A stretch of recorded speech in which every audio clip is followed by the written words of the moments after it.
oh, but they wanted their privacy and now they're doing interviews on Netflix. Hey guys, welcome back to my channel. Hope you're good, hope you're well. This is not a review or an analysis of the Oprah Meghan interview. However, it drummed home in me how much I really want people to dupe how much we are influenced by the media and by popular opinion. The media has spent so long dragging Meghan's name through the dirt, as they have with many other people. And yet people still say, oh, there's just something about her. And they really, truly in themselves believe that it's just a gut feeling that they have about Meghan, as opposed to years and years of their brains being conditioned by what the media is putting out about this person. I don't believe that everybody that has an issue with Meghan Markle is racist.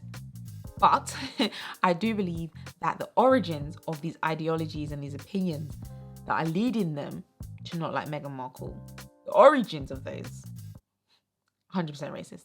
When we talk of being influenced by the media, we often go straight to things like beauty image, body standards, consumerism, and yes, those things are prevalent, but we're often reluctant to admit that they very much influence the thoughts that we think are our own thoughts. I'm sorry, but there are too many people thinking the same thing about the same topic at the same time during the same era for us to really believe that we are as much of independent thinkers as we think we are. I talked about this in a previous video about beauty standards, and I said we are all influenced by trends. If not, why are you wearing a t-shirt and jeans instead of wearing a Victorian gown? Like, even though we of course are individual thinkers, for the most part trends move and we move with them.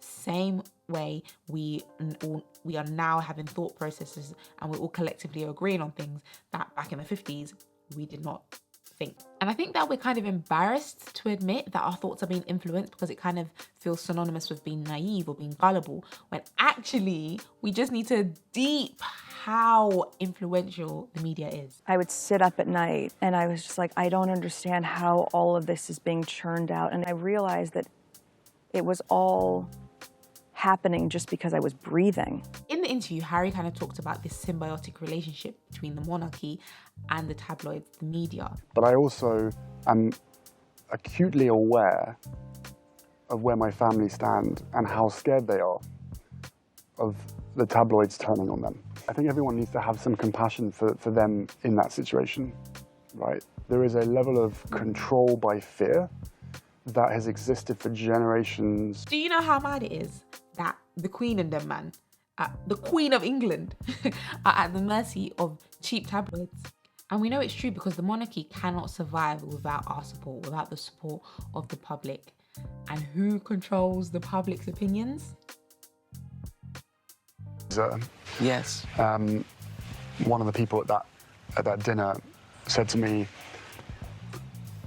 please don't do this with the media. They will destroy your life. He said, you need to understand that the UK is very bigoted.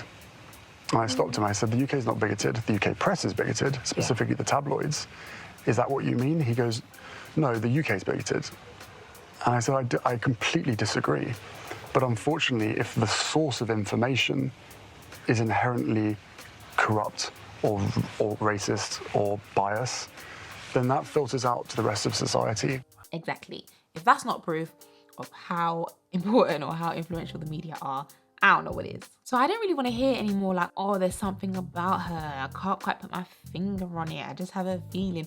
Because I feel like we always have a feeling, right? When you don't like someone, even if they just get under your skin a little bit, if you dig deep enough, you'll figure out why you don't like that person. Maybe it's jealousy, maybe you don't like the tone of voice that they talk to you in, maybe they remind you of someone. There's always something. But the fact that you cannot tell me why you don't like her, it's just something about her, I don't know. Herd mentality, pack mentality, mob mentality, groupthink.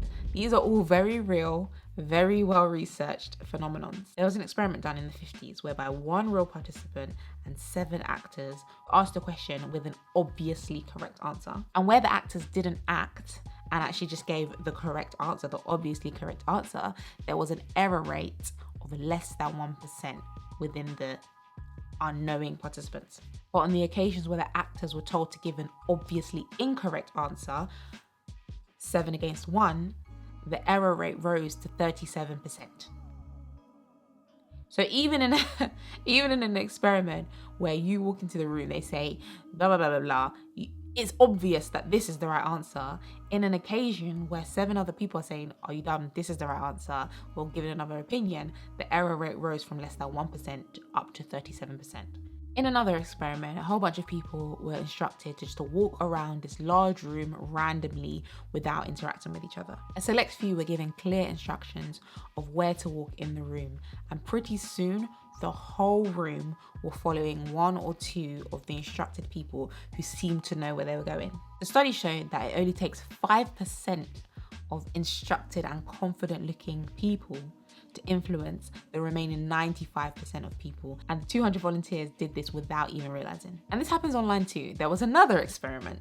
I can't remember the exact details, but basically they had manipulated the results. So they had upvoted some comments, they had downvoted some comments. And the researchers found that the first person that was reading the comment was 32% more likely to give that comment a positive reaction, a positive upvote, if it had already been manipulated with positive upvotes. So the researchers basically found that prior ratings created a significant bias against individual people's opinions of that topic, that comment.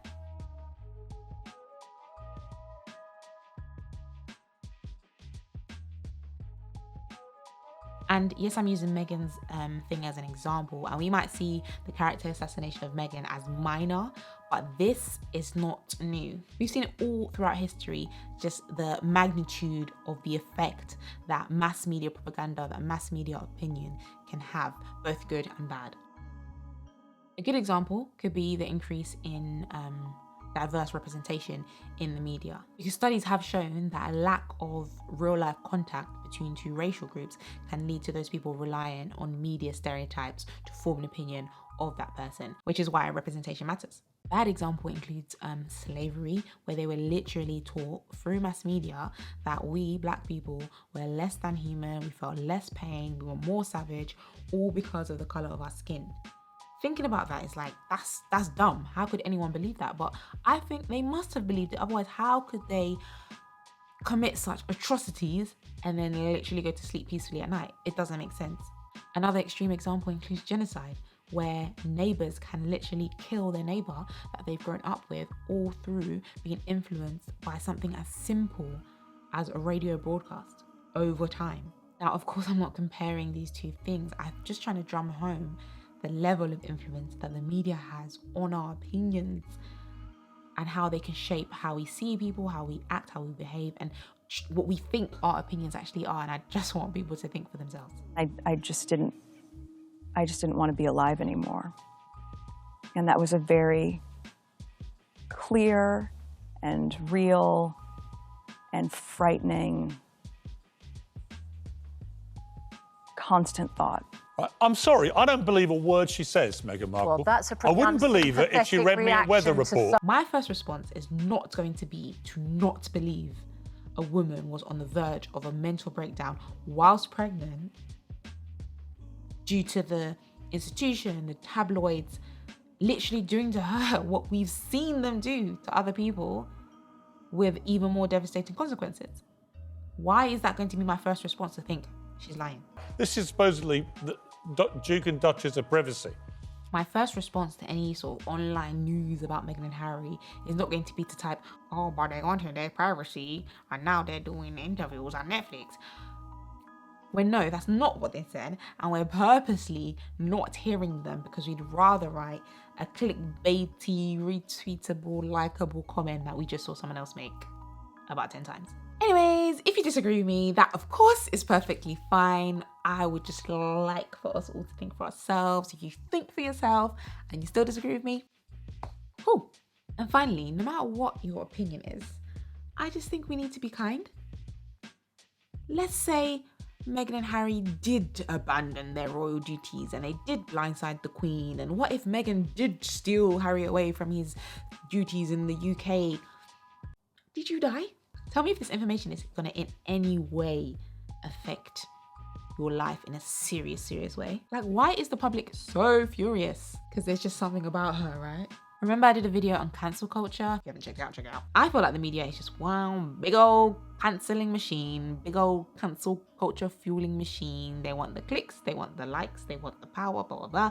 And they're gonna do whatever they need to do to get it. So let's take what they say with a pinch of salt, and let's know when we're being manipulated. Is all I have to say on the matter. Yeah, hope you enjoyed that video.